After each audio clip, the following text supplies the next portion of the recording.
Halo Lur, bagaimana kabarnya? Semoga kalian dalam keadaan sehat selalu dan ditambah lagi rezekinya, amin. Pada video kali ini saya akan mengulas sebuah film yang berjudul Wanted 2008. Film ini menceritakan kisah dari seorang pria petrol alias petrol alias pengecut yang ternyata memiliki sebuah bakat untuk menjadi seorang pembunuh. Ceritanya juga sangat menarik karena selain kita berpacu dalam adrenalin, film ini juga disuguhi dengan plot twist yang sangat-sangat tak terduga. Dan biar tidak banyak cincong serta spoiler di awal video, dikarenakan saya sudah lapar banget dan mau makan dulu bersama istri dan putri-putri tercinta di kediaman ibunda Ratu Inggris, yaitu Ratu Elizabeth II. Dan inilah Wanted.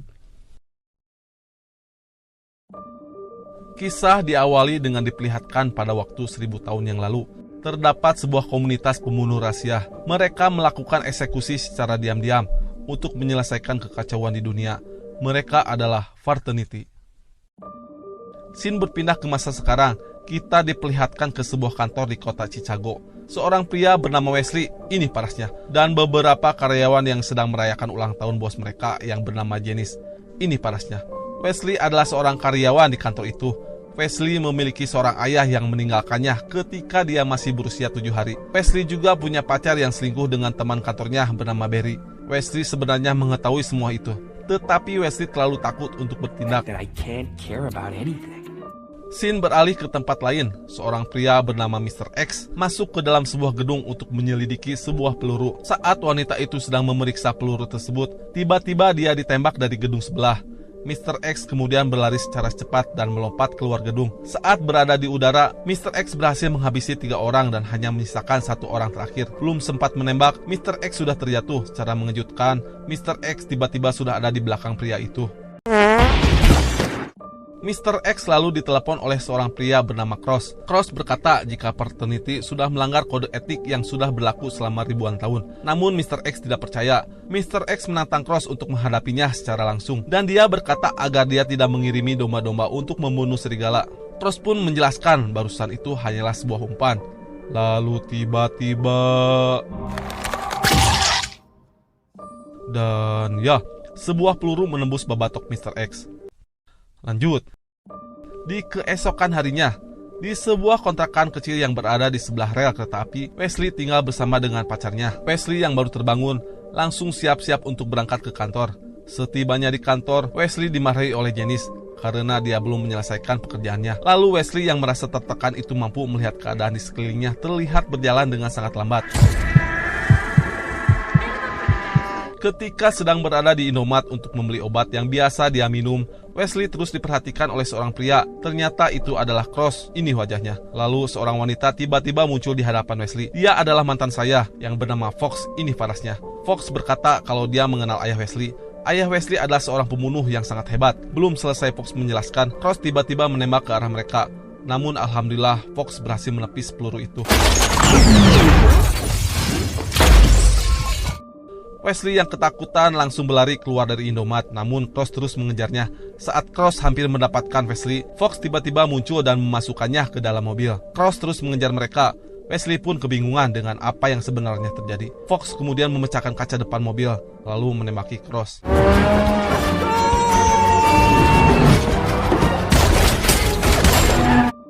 Saat ada sebuah mobil yang menghalangi, Cross mampu melihat dalam gerakan lambat dan bisa membelokkan arah peluru yang ditembakkan ke arah ban mobil Fox. Namun Fox terus melaju. Fox yang melihat ada blokade polisi mengambil alih kemudi. Kemudian terbang melewati blokade polisi itu. Saat mobil sudah mendarat, terjadi benturan yang cukup keras yang membuat Wesley pingsan seketika. Namun mereka berhasil lolos dari kejaran Cross.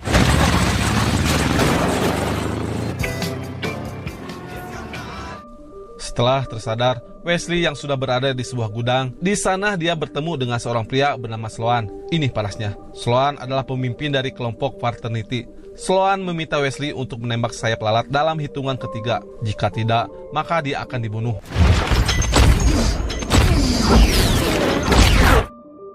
Secara mengejutkan, Wesley mampu melakukannya. Sloan kemudian membuang obat yang selalu Wesley minum. Sloan menjelaskan jika kemampuan Wesley itu bukan sebuah penyakit, melainkan sebuah bakat yang sudah ditakdirkan, dan hanya segelintir orang yang memiliki kemampuan itu. Sloan kemudian memberitahu Wesley jika ayah seorang Wesley adalah seorang anggota fraternity. Namun dia tewas dibunuh oleh seorang pria bernama Cross, orang yang sama yang mencoba membunuh Wesley saat di Indomat. Sloan mengajak Wesley untuk bergabung dengan fraternity agar Wesley bisa membalas kematian ayahnya yang bernama Mr. X. Namun, Wesley yang masih lewas alias shock dengan semua kejadian barusan memutuskan untuk pergi dari tempat itu. Keesokan paginya, Wesley yang baru terbangun menganggap semua kejadian tadi malam hanyalah sebuah mimpi.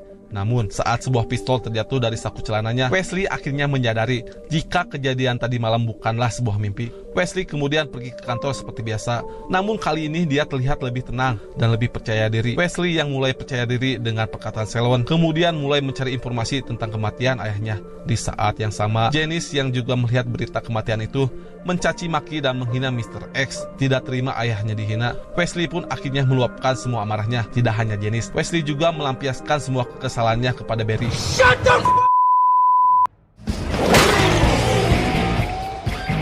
Wesley keluar dari kantor dan bertemu Fox yang sudah menunggunya. Fox membawa Wesley ke sebuah pabrik tekstil sekaligus markas dari fraternity yang di dalamnya berkumpul para pembunuh terlatih. Di tempat itu, Wesley akan dilatih untuk menjadi pembunuh seperti ayahnya. Wesley diajak ke sebuah ruangan dan diikat di kursi, lalu dipukuli hingga babak belur. Kemudian, Wesley dipertemukan dengan Pak Penjagal yang menyuruh Wesley untuk menusuknya dengan pisau. Namun, Wesley yang tidak berani untuk melakukannya, Pak Penjagal itu mulai memancing emosi Wesley. Wesley pun terpancing dan menyerangnya. Serangan itu dapat dipatahkan dengan sangat mudah. Setelah terbangun dari pingsan, Wesley sudah berada di tempat pemulihan dan bertemu seorang pria bernama Jack. Jack memberitahu jika tempat ini adalah ruang pemulihan. Di tempat ini, memar, luka, dan patah tulang akan sembuh dalam beberapa jam saja tanpa betadine atau obat merah. Di keesokan harinya, Wesley diajarkan cara menggunakan pistol. Dia disuruh untuk menembak target yang berada tepat di belakang sapi. Wesley pun bingung bagaimana bisa dia mengenai target jika targetnya terhalang. Sloan kemudian datang dan menjelaskan kalau Wesley harus membelokkan arah peluru agar bisa mengenainya. Scene beralih memperlihatkan Wesley dan Fox. Mereka melompat ke atas kereta api. Wesley terlihat sangat ketakutan saat kereta mulai memasuki terowongan. Fox dengan santainya terlentang di sana, sementara Wesley mencoba untuk berlari ke arah berlawanan. Sementara itu, Sloan terlihat cemas karena Cross terus membunuh anggota fraternity satu persatu. Sloan kemudian berkata, hanya Wesley yang bisa membunuh Cross. Di tempat lain, Fox menyuruh Wesley untuk menangkap alat pemintal mesin tenun yang bergerak dengan sangat cepat. Wesley meminta Fox menodongkan pistol ke kepalanya agar dia bisa melihat secara slow motion. Fox pun menjawab kalau Wesley harus bisa mengendalikannya sendiri. Wesley mulai berkonsentrasi dan kembali mencoba, namun hasilnya nihil. Wesley tetap gagal menangkap alat pemintal itu. Wesley yang kesal karena tangannya terluka kemudian mendatangi Sloan sambil berkata kalau dia tidak butuh dengan semua latihan ini dan dia sudah siap untuk membunuh Cross. Sloan menjelaskan jika Wesley akan siap jika Fox berkata demikian.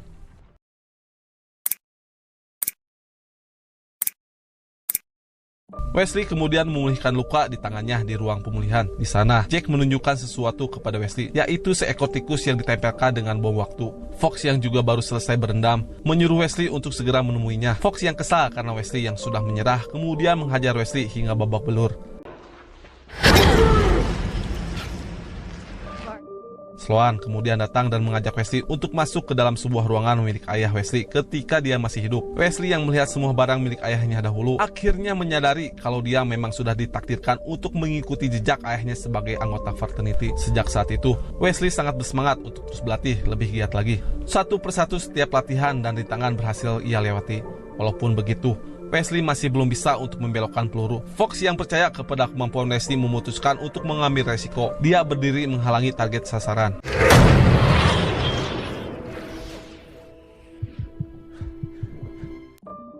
Berkat Fox, Wesley akhirnya berhasil membelokkan arah peluru dan resmi menjadi anggota fraternity. Setelah itu, Wesley yang mulai melakukan riset mengenai Cross. Cross adalah penembak yang sangat hebat dan tidak pernah meleset dalam menembak targetnya, kecuali satu orang, yaitu Wesley sendiri. Sloan kemudian memperkenalkan mesin tenun takdir. Sloan menjelaskan jika setiap perintah pembunuhan berasal dari mesin tenun ini. Dari mesin itu akan muncul sebuah kode rahasia yang jika disusun akan membentuk sebuah nama yang nantinya akan menjadi target pembunuhan. Dan seorang yang bernama Robert yang akan menjadi target pertama Wesley. Fox dan Wesley kemudian naik ke atas kereta untuk menjalankan misi membunuh Robert. dan setelah targetnya terlihat, Wesley ragu untuk melakukannya. Fox kemudian menceritakan kisah hidupnya ketika dia masih kecil, saat seorang anggota fraternity gagal menjalankan misi untuk membunuh targetnya, dan setelah beberapa hari kemudian, target yang gagal dibunuh itu pun akhirnya membunuh ayah Fox. Hal itu tidak akan terjadi jika anggota fraternity itu berhasil membunuh target tersebut. Mendengar cerita itu, Wesley pun akhirnya percaya dan yakin jika apa yang dilakukan adalah sebuah kebenaran. Wesley pun mencoba untuk menghabisi Robert. Dia melepaskan tembakan. Peluru itu pun berbelok dan berhasil mengenai Robert. Kemudian Wesley mendatangi Sloan untuk bertanya apakah target selanjutnya adalah Cross. Namun Sloan menganggap jika Wesley masih belum cukup pengalaman untuk bisa menghabisi Cross, sehingga dia harus mendapatkan misi untuk menghabisi seorang mafia kelas 3.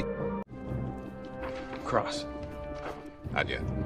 Di sebuah jalan raya, Wesley yang melihat mafia itu bisa dihabisi dengan sangat mudah langsung menembaknya. Namun tidak semudah itu Ferguson. Ternyata kaca mobil itu anti peluru.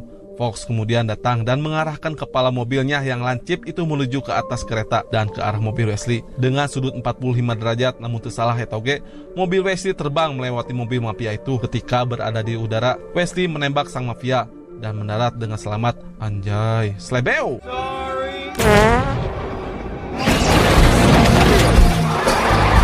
Wesley kemudian berkunjung ke kontrakan lamanya.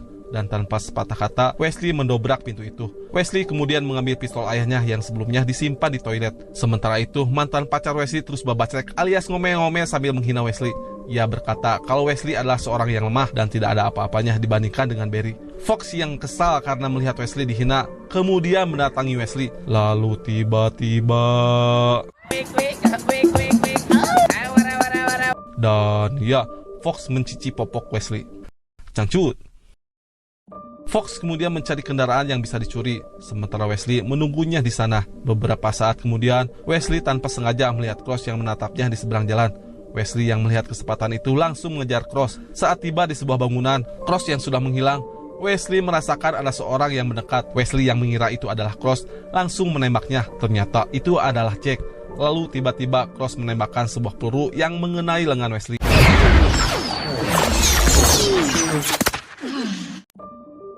Jack dan Wesley kemudian dibawa ke ruang pemulihan. Akibat tembakan Wesley, Jack tidak bisa diselamatkan. Wesley kemudian mengeluarkan peluru di lengannya dan mulai mencari tahu dari mana peluru itu berasal.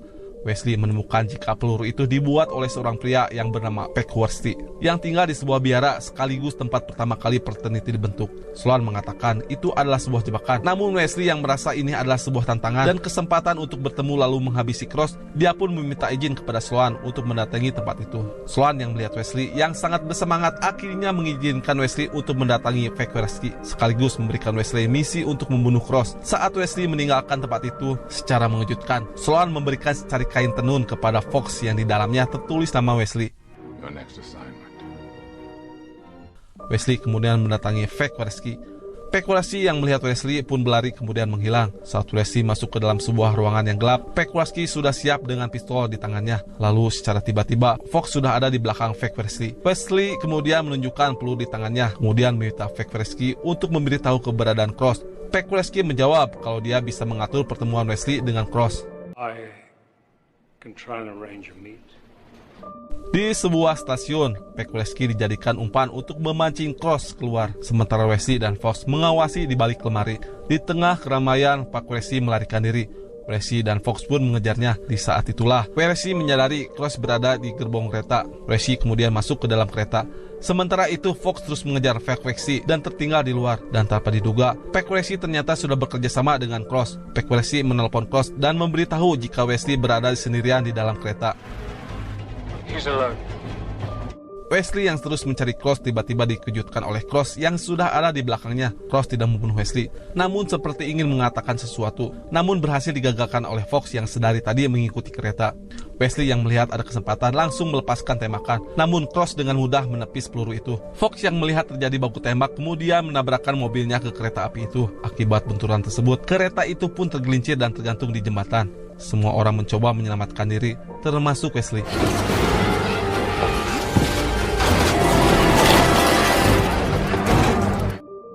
Wesley bergelantungan di gerbong kereta dan dengan sekuat tenaga mencoba untuk naik kembali ke atas. Kereta itu terus bergoyang, yang membuat genggaman Wesley akhirnya terlepas. Di saat yang tepat, Cross datang menyelamatkan Wesley. Cross mencoba menarik Wesley ke atas, namun Wesley yang melihat kesempatan itu langsung menembak Cross. Di saat yang sama, kereta itu terjun bebas dan tersangkut di antara dua tebing. Cross yang sekarat itu kemudian menjelaskan jika semua yang dikatakan Sloan adalah sebuah kebohongan. Cross bukanlah orang yang telah membunuh ayah Wesley, melainkan Cross adalah ayah kandung Wesley. Setelah mengatakan itu, Cross pun akhirnya tewas. Fox kemudian datang menjelaskan jika semua yang dikatakan oleh Cross itu adalah benar. Wesley adalah anak kandung Cross. Wesley bertanya, apa alasan Sloan menyuruhnya untuk membunuh ayahnya sendiri? Fox menjelaskan kalau Wesley adalah satu-satunya orang yang tidak akan dibunuh oleh Cross. Saat Fox hendak membunuh Wesley, Wesley memecahkan kaca dan terjun bebas ke dasar jurang.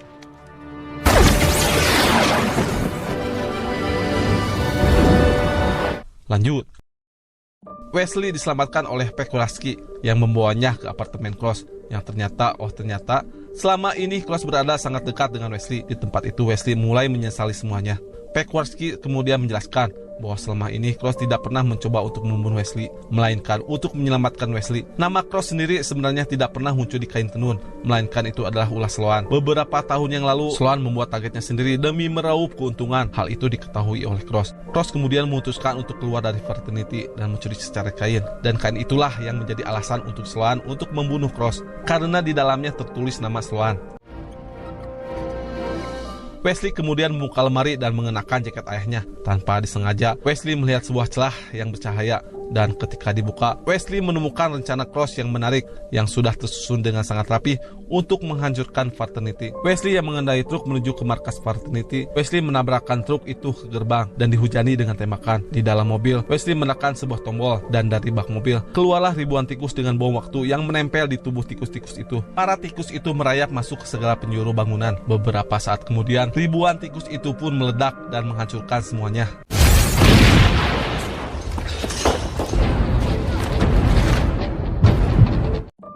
Di tengah kekacauan, Wesley menerobos masuk dan menghabisi semua orang yang ada di hadapannya. Ketika sudah tiba di ruangan Sloan, Wesley sudah dikepung. Wesley kemudian mengeluarkan secari kain tenun dan mengatakan jika di dalamnya tertulis nama Sloan. Semua orang pun terkejut mendengarnya. Fox yang penasaran bertanya kepada Sloan, apakah semua itu benar? Sloan menjelaskan jika semua nama orang yang ada di dalam ruangan itu telah muncul di mesin tenun. Sloan juga berkata, jika kalian benar-benar mematuhi kode yang keluar dari mesin itu, maka silahkan arahkan pistol itu ke mulut masing-masing dan tarik pelatuknya. Namun jika tidak, maka mereka harus membunuh Wesley saat para pembunuh lainnya bersiap untuk menembak Wesley. Lalu tiba-tiba...